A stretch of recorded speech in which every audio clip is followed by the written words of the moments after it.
reo Māori, give it a go. Kia kaha kōrero mai.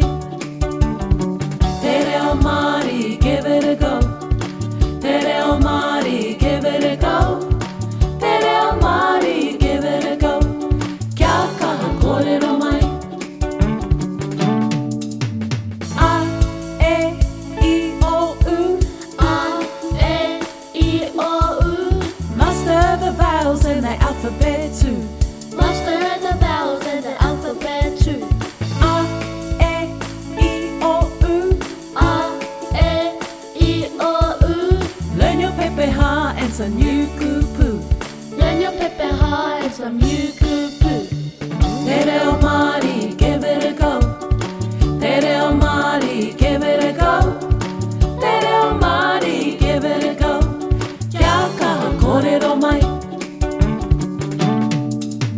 A, E, I, O, U. A, E, I, O, U. Learn some waiata and karakia too. Learn some waiata and karakia too. A, E, I, O, U.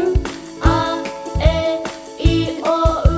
Te reo Māori is for me and you. Te reo Māori is for me and you. Alright, e te whānau. Let's start at the very beginning. Let's sing the alphabet together. Ahaka mana para tawa na whā. E heke mene pere te wingi whē. I hiki mini piri ti wingi whi. O hoko mono poro tō mo whā.